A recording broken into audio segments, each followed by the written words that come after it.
Have you ever wondered what causes certain forms of dwarfism and how they affect bone growth? Today, we're diving into achondroplasia, the most common form of disproportionate dwarfism. This genetic condition has a fascinating impact on the development of bones, leading to a unique set of characteristics that we're about to explore. By the end of this video, you'll have a comprehensive understanding of how achondroplasia works, from its genetic roots to how it affects the body. Achondroplasia is a genetic condition that's inherited in an autosomal dominant manner, meaning that just one copy of the mutated gene can cause the disorder. It's the most common skeletal dysplasia and affects approximately 1 in 15,000 to 40,000 children in the United States, making it the leading cause of disproportionate dwarfism. The condition all starts with a mutation in a specific gene called FGFR3, short for fibroblast growth factor receptor 3. This gene is found on chromosome 4 and plays a crucial role in controlling bone growth. Normally, FGFR3 acts like a regulator, helping to manage the pace at which bones develop by slowing down their growth whenever necessary. But when a person has achondroplasia, a mutation in this gene makes FGFR3 overactive. It's as if the brakes on bone growth are being applied constantly, even when they're not supposed to be.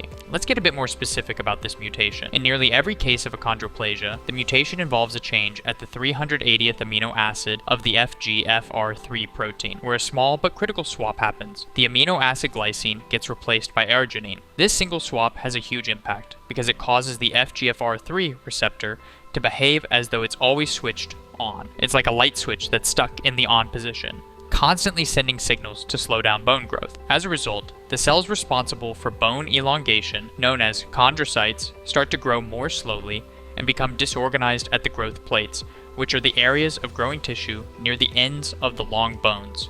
This disruption significantly affects how the bones develop, particularly the long bones like those in the arms and legs, making them shorter than average. To understand how achondroplasia impacts bone growth, it's essential to know about the two main processes through which bones form. The first process is called endochondral ossification, which is the way that most of our long bones, like the femur and humerus, grow in length. In this process, bone forms on a cartilage matrix, which gradually gets replaced by bone tissue as it elongates. Because achondroplasia causes the FGFR3 receptor to inhibit the growth of chondrocytes, it slows down this endochondral process, preventing the bones from elongating properly. This is why the long bones of people with achondroplasia are shorter than average, resulting in the characteristic shortened limbs. On the other hand, bones that form through a different process called intramembranous ossification are much less affected. Unlike endochondral ossification, intramembranous ossification doesn't involve a cartilage matrix and instead forms bone directly. This process is responsible for the growth of flat bones like those in the skull and ribs. As a result, these bones develop relatively normally, which is why people with achondroplasia typically have an average-sized trunk and head, but shorter limbs. And there's one more important thing to note. Appositional growth, which is how bones grow in width, also isn't significantly affected by achondroplasia. So while the bones may be shorter, they can still widen and develop the necessary strength to support the body. Achondroplasia brings about several unique physical features, which mostly stem from the way it affects bone growth. Let's start with the long bones. One of the most noticeable traits is how the upper arms and thighs appear shorter in relation to the rest of the body, a feature known as rhizomelic shortening. This shortening often causes the legs to bow outward, creating what's known as a varus leg deformity. And when it comes to the hands, the shorter bones result in what's often referred to as a trident hand appearance.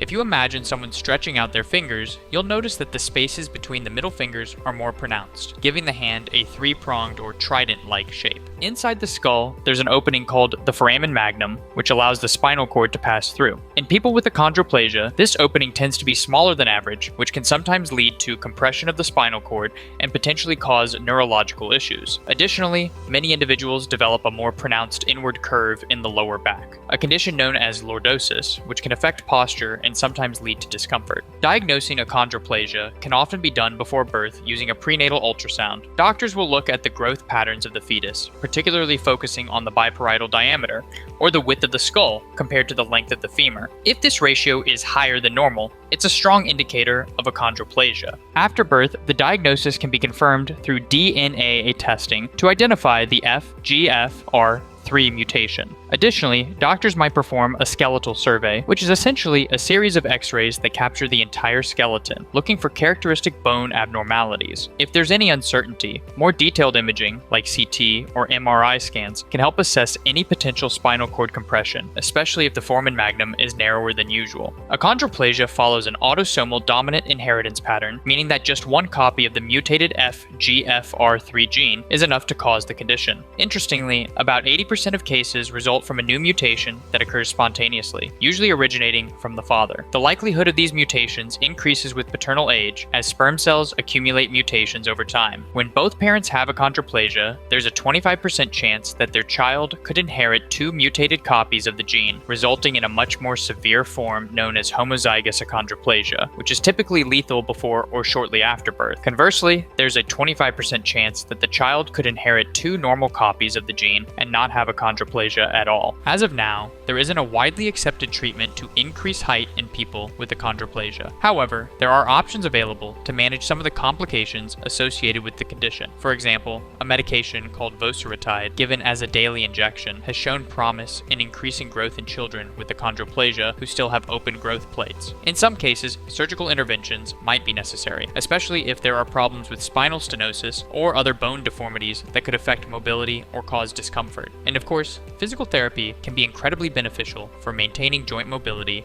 and muscle strength. Achondroplasia offers a fascinating glimpse into how a single genetic mutation can have such a profound effect on bone development and overall growth. While there may not be a cure, ongoing research and treatments are helping improve the quality of life for those affected. If you'd like to test your knowledge on this topic or explore more about genetics, check out the King of the Curve app. It's filled with quizzes and resources that make learning about complex topics like this engaging and fun. Thanks for joining us today. Be sure to like, subscribe, and share if you found this video helpful, and keep exploring the amazing world of genetics.